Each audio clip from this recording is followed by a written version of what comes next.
Hello students of class 10, welcome to our online class, and in this class we are going to discuss about the different components of the ecosystem. Ecosystem के different components को हम लोग discuss करने वाले हैं.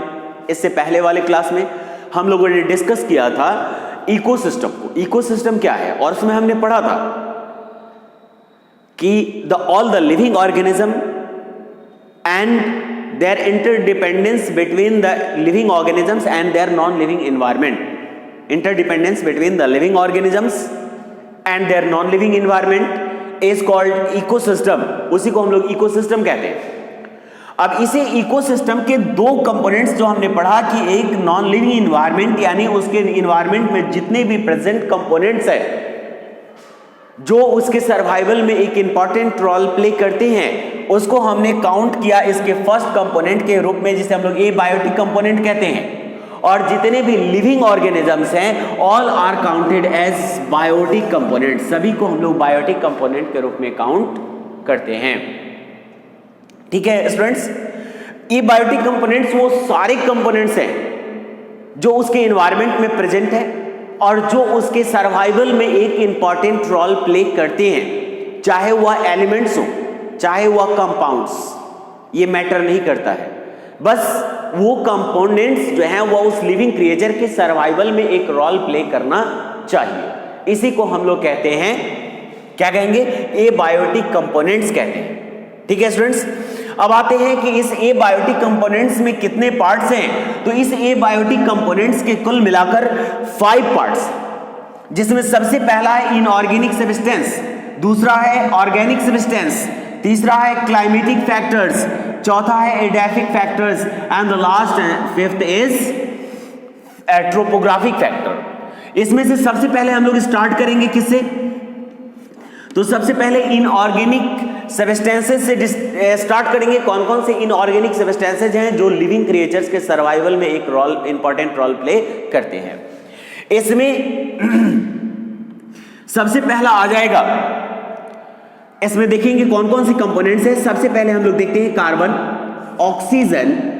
ठीक है, carbon oxygen के साथ हाइड्रोजन है, हाइड्रोजन के साथ कार्बन डाइऑक्साइड है, इसमें नाइट्रोजन है, इसमें फास्फोरस है, इसमें वाटर है.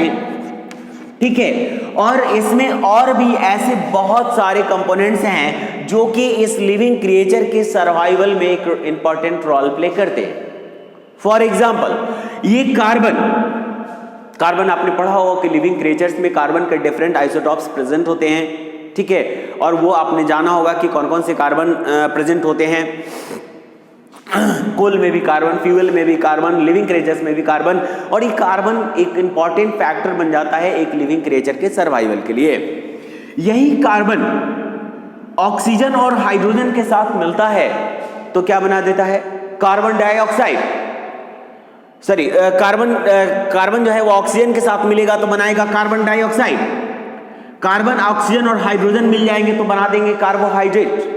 और ये कार्बोहाइड्रेट लिविंग क्रिएचर्स की सर्वाइवल में एक इंपॉर्टेंट रोल प्ले करता है, हमारे भी सर्वाइवल, क्योंकि यही कार्बोहाइड्रेट जब हमें मिलता है तो हमारे बॉडी में एनर्जी जनरेट होती है और हर एक वर्क के लिए हम एनर्जी जरूरी है. हम different types of carbohydrate different living creature से गेन करते हैं, जैसे ग्लूकोज, फ्रुक्टोज, सुक्रोज, लैक्टोज, है ना. उसके अलावा और भी बहुत सारे कार्बोहाइड्रेट्स हैं, जैसे शुगर है, ये भी कार्बोहाइड्रेट है, स्टार्च है, वो भी कार्बोहाइड्रेट है. और इस तरह से different types of carbohydrate gain करते हैं और ये सब इन्हीं 3 एलिमेंट से बनते हैं. प्लांट्स को रिक्वायरमेंट है फोटोसिंथेसिस के लिए क्या चाहिए, कार्बन डाइऑक्साइड चाहिए, और क्या चाहिए तो वाटर चाहिए, और क्या चाहिए तो उसमें कुछ अनदर कंपोनेंट्स इसमें हेल्प करेंगे. और इन दोनों कंपोनेंट्स की रिक्वायरमेंट प्लांट्स को होती है, तभी प्लांट्स सर्वाइव करेंगे. हमें केवल कार्बोहाइड्रेट एनर्जी के लिए ही नहीं चाहिए, इस कार्बोहाइड्रेट को ब्रेक डाउन करने के लिए भी हमें इस ऑक्सीजन की रिक्वायरमेंट होती है जो एज ए रेस्पिरेटरी गैस हम लोग इनहेल करते हैं. ठीक है स्टूडेंट्स, इस तरह से हम लोग देखते हैं कि nitrogen plays an also an important role in the survival of living organisms. Living organism के सर्वाइवल में यह जो आपका नाइट्रोजन है that also plays an important role. वह एक महत्वपूर्ण रोल प्ले करते हैं। ठीक है स्टूडेंट्स, कौन सा रोल प्ले करते हैं ये भी हम लोग देखेंगे। ठीक है, कि नाइट्रोजन जो है वह किसी लिविंग क्रिएचर में प्रोटीन के फॉर्मेशन में हेल्प करता है। ठीक है, आपने खेती बाड़ी जो किसान होंगे उनसे कांटेक्ट करेंगे और आप अगर पता करेंगे, आपके यहाँ भी अगर खेती बाड़ी होती होगी तो आप पूछिएगा अपने बड़े बुजुर्गों से कि वो जो खेतों में हैं वह डिफरेंट टाइप्स ऑफ फर्टिलाइजर्स जो प्रोवाइड करते हैं प्लांट्स को, कौन कौन से फर्टिलाइजर है, उसमें यूरिया, डीएपी, ये सब लार्जर क्वांटिटी में होता है। और ये यूरिया या डीएपी जो भी फर्टिलाइजर्स हमने अभी आपको बताया, all contains larger amount of nitrogenous compound. वह नाइट्रोजिनस कंपाउंड लार्ज क्वांटिटी में कंसिस्ट करता है, जिसमें नाइट्रोजन सबसे ज्यादा होता है, यानी नाइट्रोजन की रिक्वायरमेंट प्लांट को है। और किस काम के लिए? तो only for growth and development. जैसे ही ये फर्टिलाइजर डाला जाता है, प्लांट का ग्रोथ का जो रेशियो होता है वह फास्ट हो जाता है, तेजी से बढ़ने लगते हैं। यानी ये नाइट्रोजनस कंपाउंड जो नाइट्रोजन का जो कंपाउंड होता है, ये नाइट्रोजन का कंपाउंड हमारे बॉडी में एक खास तरह का ऑर्गेनिक कंपाउंड बनाने में हेल्प करता है, जिसे हम लोग कहते हैं प्रोटीन। ठीक है स्टूडेंट्स, तो ये जो नाइट्रोजनस कंपाउंड है वह क्या नाइट्रोजन जो है वह क्या एनवायरमेंट में नहीं मिलता कि केवल फर्टिलाइजर के फॉर्म में दिया जाए, या नाइट्रोजन एनवायरमेंट में अबेंडेंट अमाउंट में मिलता है। आपने पढ़ा होगा कि नाइट्रोजन हमारे एटमॉस्फेयर में सबसे ज्यादा होता है बाकी सारे गैसेस के कंपेयरिंग दैट। तो क्या प्लांट्स इसको डायरेक्ट नहीं ले सकते? कहता है नहीं, प्लांट्स क्या मोस्ट ऑफ जितने भी ऑर्गेनिजम्स हैं वो उनमें से अधिकांश ऑर्गेनिजम्स के पास एनवायरमेंट से सीधे तौर पर नाइट्रोजन को लेने की एबिलिटी नहीं होती। फिर कैसे लेंगे? तो ये जो एनवायरमेंट का नाइट्रोजन होता है उसको सॉइल में प्रेजेंट कुछ बैक्टीरियाज, जो कि हमने पढ़ा था किस चैप्टर में? न्यूट्रिशन में, कि इसमें जो केमोट्रॉप्स होते हैं वह एनवायरमेंट में प्रेजेंट नाइट्रोजन को एब्जॉर्ब करते हैं और उस नाइट्रोजन को एब्जॉर्ब करके और नाइट्रोजनस कंपाउंड के रूप में कन्वर्ट करके सॉइल में फिक्स कर देते हैं to increase the fertility of soil. ठीक है, वह सॉइल की फर्टिलिटी को इंक्रीज करने के लिए उसका इस्तेमाल करते हैं, यानी सॉइल की फर्टिलिटी को इंक्रीज कर दिया, तो यानी नाइट्रोजन एसेंशियल है। अब आते हैं अगला, phosphorus. Phosphorus is also essential for the survival of living organisms. Phosphorus की भी रिक्वायरमेंट होती है। ठीक है, फॉस्फोरस हमारे बॉडी में बहुत सारा वर्क करता है। उसके अलावा water is also not only essential for plants, it is also essential for each and every living organism. It doesn't matter कि it required in very lesser amount और in very large amount, but each and every living organism require water for their survival. Without water no one can survive. कोई भी living creature survive नहीं कर सकता है, इसलिए water भी एक एसेंशियल फैक्टर बन जाता है। अब आते हैं कि ऑर्गेनिक सब्सटेंसेस कौन कौन से हैं और ऑर्गेनिक सब्सटेंसेस किसे कहते हैं। तो कहता है कि वैसे सब्सटेंसेस जो कोई लिविंग क्रिएचर्स बनाते हैं या वैसे सब्सटेंसेस जो कि हम लिविंग क्रिएचर्स से ऑब्टेन करते हैं, ऐसे सब्सटेंसेस को हम लोग कहते हैं ऑर्गेनिक सब्सटेंसेस, जिसमें आ जाता है आपका कार्बोहाइड्रेट,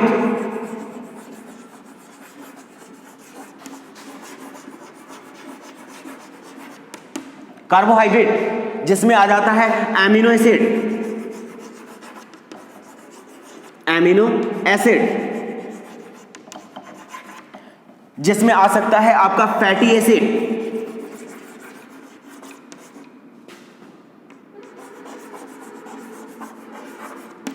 ठीक है। अब आप कार्बोहाइड्रेट का पता है, कार्बोहाइड्रेट हमारे बॉडी में जरूरी है किस काम के लिए? तो एनर्जी जनरेट करने के लिए।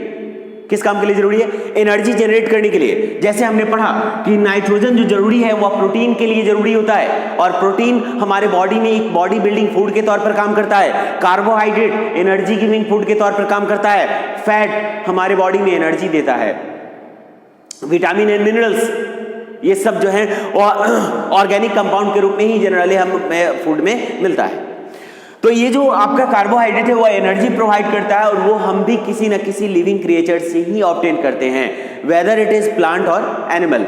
यह मतलब चाहे प्लांट हो सकता है या एनिमल भी हो सकता है। ये अलग अलग लिविंग क्रिएचर हो सकते हैं, किसी से भी हम सोर्स चाहे जो भी हो, लेकिन कार्बोहाइड्रेट हमें गेन करना है क्योंकि इसी से हमें एनर्जी मिलेगी। अगला आते हैं एमिनो एसिड। आप लोग जानते हैं कि डाइजेशन में आपने पढ़ा होगा कि हमारे बॉडी में जब प्रोटीन टूटता है तो दैट फॉर्म्स एमिनो एसिड, और वो प्रोटीन हमें मिलता है प्लांट से, यानी हमें मेनली जरूर एमिनो एसिड की रिक्वायरमेंट है। और ये एमिनो एसिड हमारे बॉडी में डिफरेंट टाइप्स ऑफ प्रोटीन को फॉर्म करने में हेल्प करेगा। ठीक है, तो ये जो है इसमें एक और फैक्टर देखिएगा कि जैसे हमारे बॉडी में प्रोटीन की रिक्वायरमेंट है, और प्रोटीन हमने कहा कि नाइट्रोजनस कंपाउंड से बनता है, और प्रोटीन मेनली हमें किससे मिलता है? पल्स प्लांट से मिलता है, पल्स से मिलता है।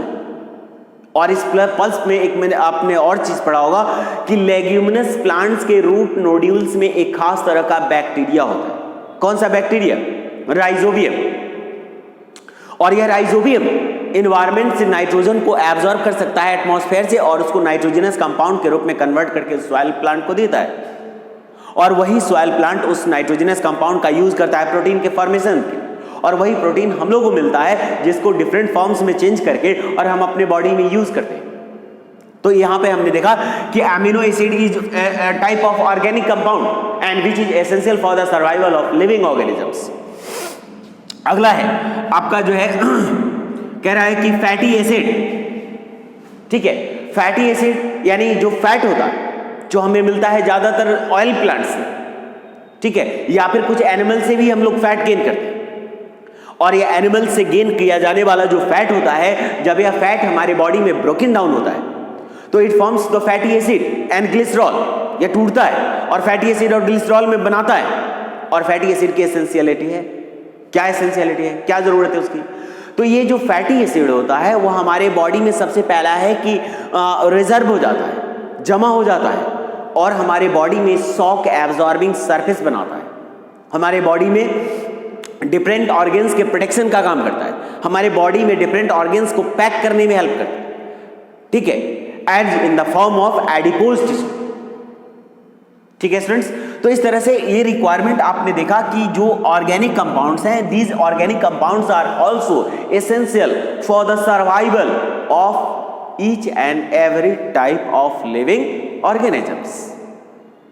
और भी बहुत सारे एग्जांपल्स आप ले सकते हैं जहां से आप different types of organic compounds को लेते हैं और इन ऑर्गेनिक कंपाउंड्स को ब्रेक डाउन करके अपने लिए रिक्वायर्ड सब्सटेंसेस गेन करते हैं, vitamins and minerals and some other also substances. चलिए नेक्स्ट जो होता है that is the climatic factor. ऐसे कौन कौन से क्लाइमेटिक फैक्टर्स हैं जो किसी लिविंग क्रिएचर के सर्वाइवल के लिए एक इंपॉर्टेंट रोल प्ले करते हैं? इसमें हम लोग स्टार्ट करेंगे क्लाइमेटिक फैक्टर में। सबसे पहला है सनलाइट।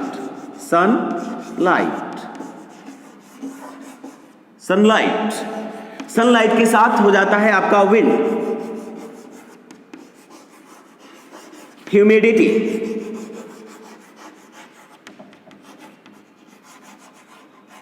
ठीक है, ह्यूमिडिटी के साथ आ जाता है आपका सनलाइट, विंड, ह्यूमिडिटी, रेनफॉल।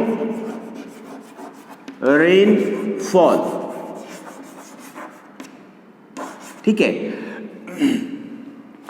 इस तरह से हमने देखा कि इसमें और भी बहुत सारे फैक्टर्स आ सकते हैं, इसमें और भी बहुत सारे फैक्टर्स को हम डाल सकते हैं जो कि क्लाइमेटिक फैक्टर के तौर पर जो है वो वर्क करते हैं। ठीक है ना, इसमें हम सबसे पहले देखते हैं सनलाइट को। सनलाइट का क्या रोल है?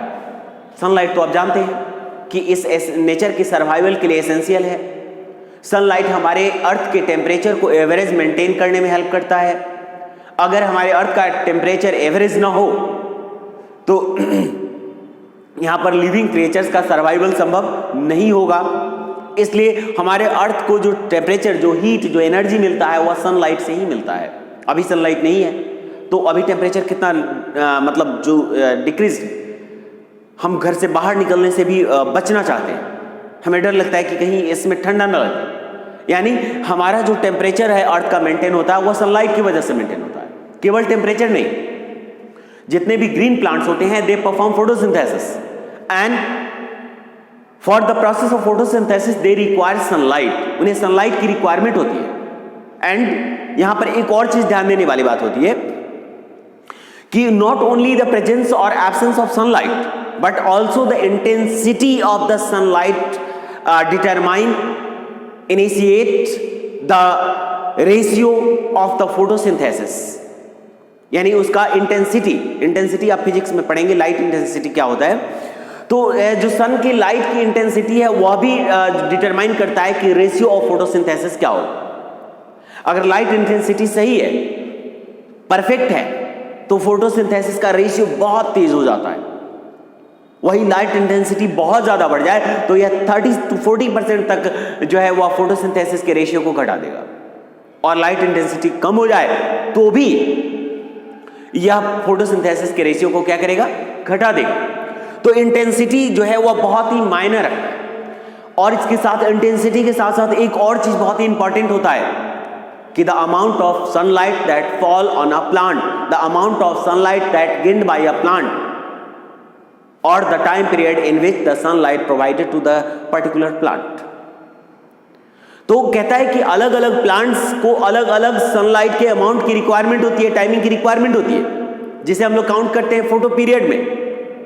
कुछ प्लांट्स को ज्यादा बड़े फोटो पीरियड की रिक्वायरमेंट होगी तो कुछ प्लांट को फोटो पीरियड की रिक्वायरमेंट कम हो जाती है।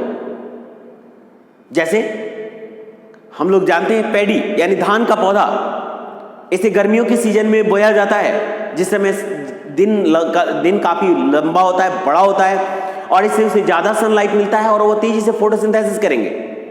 जबकि गेहूं का पौधा उसी के कंपेयर में देख लीजिए, जाड़े के मौसम में उसकी खेती की जाती है, जिस समय दिन छोटा होता है, सनलाइट कम मिलता है, और सनलाइट कम मिलेगी तो फोटो पीरियड उसका छोटा होगा, और वही उसके सर्वाइवल का रेशियो होता है। तो यहां पर फोटो पीरियड जो है वह सनलाइट का कई सारा फैक्टर हमने बता दिया जो कि लिविंग क्रिएचर के सर्वाइवल के लिए एसेंशियल है। इसके अलावा आ जाता है विंड की स्पीड, विंड का डायरेक्शन, है ना, also determine the type of vegetation. जहां पर विंड ज्यादा होंगे स्पीड में, वहां पर ज्यादा बड़े प्लांट नहीं हो सकते, ज्यादा ब्रांच वाले प्लांट नहीं हो सकते, क्योंकि उस विंड का स्पीड उसके ब्रांचेस को तोड़ डालेगा। इसलिए ऐसे प्लांट्स होते हैं जिसमें ब्रांचेस बहुत कम हो।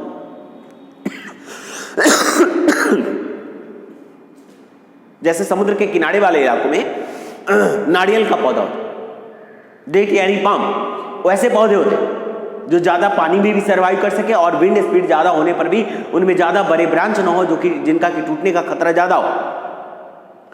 तो विंड स्पीड जो है वह उस पर डिटरमाइन करता है कि वहां पर वेजिटेशन कैसे होंगे। अगला है ह्यूमिडिटी। आप लोग देखेंगे कि अलग अलग प्लेसेस पर ह्यूमिडिटी अलग अलग होती है, अलग अलग सीजन्स में भी ह्यूमिडिटी का अमाउंट चेंज होता है, और वह अलग अलग लिविंग क्रिएचर्स के सर्वाइवल में एक इंपॉर्टेंट रोल प्ले करता है। जहां समुद्र का किनारे वाला इलाका है वहां पर ह्यूमिडिटी बहुत ज्यादा होती है, वहां पर डिकम्पोजिशन का रेशियो फास्ट होता है, वहां साइक्लिंग प्रोसेस फास्ट होता है, और ह्यूमिडिटी का अमाउंट बढ़ने पर माइक्रो ऑर्गेनिजम्स का भी ग्रोथ तेजी से बढ़ता है, जिससे डिजीज के स्प्रेड होने के चांसेस ज्यादा हो जाते हैं। ठीक है स्टूडेंट्स, तो ये है आपका जो ह्यूमिडिटी है वो भी लिविंग क्रिएचर्स के सर्वाइवल में एक इंपॉर्टेंट रोल प्ले करता है। ह्यूमिडिटी जहां लो है, जहां पर ड्राई रीजन्स है, और उन ड्राई रीजन्स में ह्यूमिडिटी जो है उसके कम होने के कारण, लीजर होने के कारण या लिस्ट होने के कारण वहां पर ऐसे लिविंग क्रिएचर सर्वाइव करते हैं जिसके बॉडी के ऊपर खास प्रोटेक्टिव कवर हो, जिससे यह ड्राइड एयर उसके बॉडी से मॉइस्चर को एब्जॉर्ब न करे, उसे डिहाइड्रेटेड न करे। तो ह्यूमिडिटी भी सर्वाइवल में एक इंपॉर्टेंट रोल प्ले करती है। यहां पर आते हैं, अगला है rainfall. The type of rainfall the amount of rainfall also determine the type of vegetation. आप देख सकते हैं जहां कुछ जगह ऐसे हैं जहां पर की बारिश बहुत ज्यादा होती है, कुछ जगह ऐसे हैं जहां पर बारिश रेन एवरेज होता है, कुछ जगह ऐसे भी हैं जहां पर रेन जो है वह बहुत लीस्ट अमाउंट में होता है, और कुछ जगह ऐसे भी आपको मिल जाएंगे जहां पर कि रेन होता ही नहीं, लंबे समय से नहीं हो रहा है। जहां नहीं हो रहा है वहां पर ड्रॉट है, जहां पर कम हो रहा है वहां पर ड्राई रीजन्स है, और ड्राई रीजन्स में ऐसे प्लांट सर्वाइव करते हैं जो कि लिटिल अमाउंट ऑफ वाटर में भी खुद को सर्वाइव करा सकते हैं। ऐसे लिविंग क्रिएचर्स, ऐसे एनिमल सर्वाइव करेंगे जो कि लिटिल वाटर में सर्वाइव कर सकें, जो ड्राई रीजन है जहां पर कम पानी हो रहा है वहां पर थॉर्नी बसेस है, और ऐसे लिविंग क्रिएचर्स ही सर्वाइव कर सकते हैं जो कि उन थॉर्नी बसेस को कंज्यूम कर सके।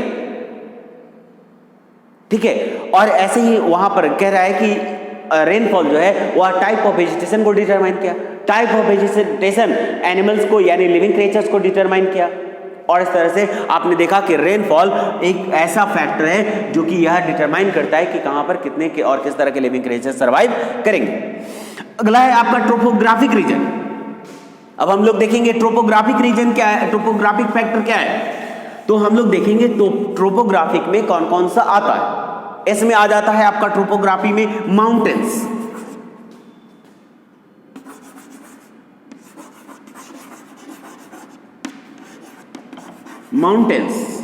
हिल्स,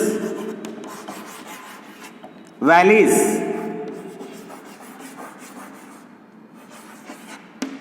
ठीक है, हिल्स, वैलीज, प्लेन्स,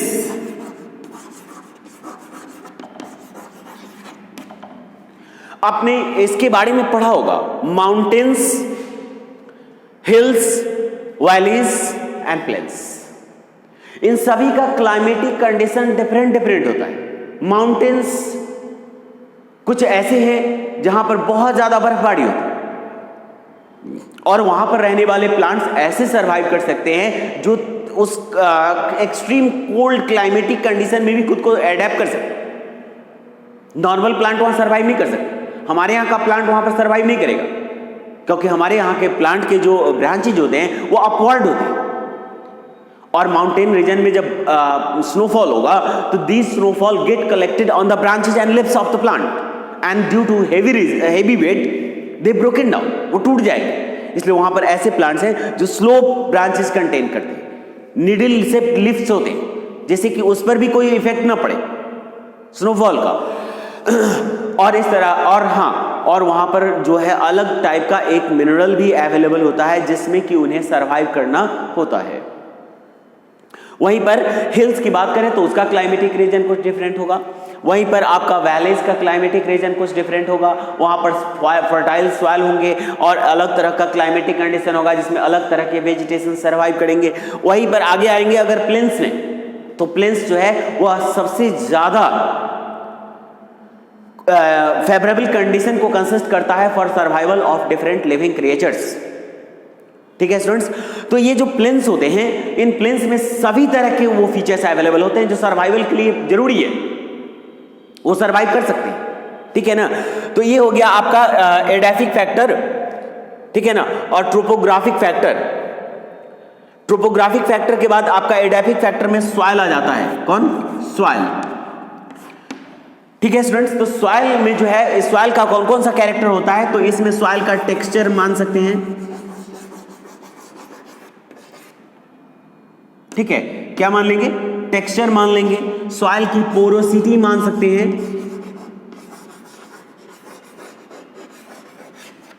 सॉइल की पोरोसिटी मान सकते हैं। हम सॉइल की वाटर होल्डिंग कैपेसिटी मान सकते हैं। वाटर होल्डिंग कैपेसिटी,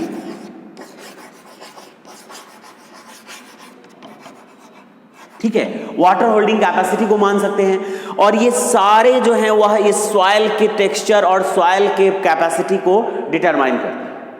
ठीक है स्टूडेंट्स, तो इस तरह से हमने देखा कि सॉइल का जो डिफरेंट फैक्टर्स है वह भी उसके फर्टिलिटी को डिटरमाइन करता है। और सॉइल जितना फर्टाइल होगा, जैसा सॉइल होगा वैसे वेजिटेशंस आएंगे, और जैसे वेजिटेशंस वहां पर होंगे वैसा ही वहां पर लिविंग क्रिएचर भी सर्वाइव करेगा।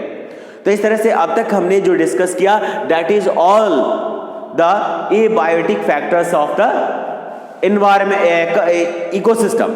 अब हम लोग नेक्स्ट क्लास में डिस्कस करेंगे about the biotic components of the ecosystem.